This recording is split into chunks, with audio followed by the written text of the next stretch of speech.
మన ప్రభువైన యేసుక్రీస్తు నామములో అందరికీ ఈ ఉదయకాల సమయమున శుభాభివందనములు తెలియజేసుకుంటున్నా. ఈ దినం దేవుడు మనకిచ్చినటువంటి వాగ్దానము అది 79వ కీర్తన 1వ లేఖనాన్ని మనం చదువుకుందాం. వారు నీ పరిశుద్ధాలయమును అపవిత్రపరిచి ఉన్నారు. ఎవరు వీరు? వీరెక్కడ వారు? ప్రభులు వారు సూటిగా మనల్ని అడుగుతున్నారు. ప్రభువైన యేసుక్రీస్తు యొక్క ఆలయమును, ఆయన నివసించుతున్న పరిశుద్ధ ఆలయములను వారు అపవిత్రపరిచి ఉన్నారు అని దేవుని వాక్యం సెలవిస్తుంది. అవును, ఎవరైతే ప్రభు అయిన క్రీస్తు యేసు యందు నమ్మకం ఉంచలేని వారు, ఆయన దేవుడు అని అంగీకరించని వారు, ఆయనలో విశ్వాసపరులుగా లేనటువంటి వారు, మరి భూమి ఆకాశములను సృజించిన దేవుడు, ఆయన నిజమైన దేవుడు, ఆయనే ప్రభువైన యేసుక్రీస్తు అని నమ్మలేని ఈ లోక ప్రజలంట ఆయన యొక్క పరిశుద్ధ ఆలయములను అపవిత్రపరుస్తూ ఉన్నారు. నిజం. ఇప్పుడు జరుగుతున్నది అదే, జరగబోతున్నది అదే, జరిగినది కూడా అదే. పరిశుద్ధ ఆలయంలోనికి ప్రవేశించి మరి వారు చేస్తున్న క్రియలను,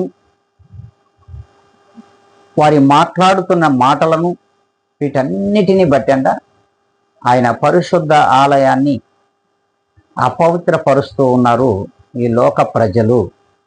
వీరు దేవుని జనులలోనికి ఏ మాత్రము కూడా చేరలేరు. అట్టి వారు విశ్వాసులు కాలేరు. వారు ఇజ్రాయేలీల జనులలో చేరలేరు. కనుకనే మరి వారు అవిశ్వాసులయ్యుండి, వేషధారులయ్యుండి, ఆదివారపు క్రైస్తవులయ్యుండి, దేవునిని ఏ మాత్రము కూడా లెక్క చేయని వారంట ఆయన మందిరాలలోనికి వచ్చి ఆయన నామమును అపవిత్రపరుస్తున్నారు, పరిశుద్ధ ఆలయాలను కూడా అపవిత్రపరుస్తున్నారు. మరి అట్టి వారిలో మనమున్నామా?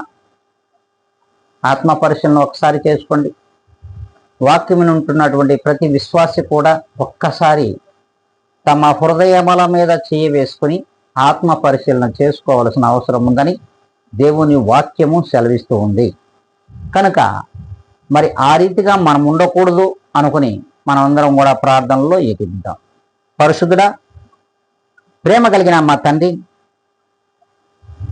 ఇదిగోనైనా ఈ ఉదయకాల సమయంలో నీవు ఇచ్చిన ఈ వాగ్దానము మా అందరి జీవితములలో మేము మీ పరిశుద్ధ ఆలయములను అపవిత్రపరిచేవారు ఆ యొక్క కోవలోనికి మేము చేరకుండా మీ పరిశుద్ధ మందిరములను పవిత్రపరిచే వారిలో మమ్మల్ని ఆయన స్థిరపరచమని, బలపరచమని, మీ వాక్యము చేత భద్రపరచమని బ్రతిమలాడుకుంటూ క్రీస్తు యేసు యొక్క గొప్ప ఘనమైన నామములో మమ్మల్ని అందరిని కూడా మీ చేతులకు, మీ పాదాల దగ్గర సమర్పించుకుంటూ అడిగి వేడుకొని ప్రార్థిస్తున్నాను మా ప్రియ గొప్ప పరలోకపు తండ్రి.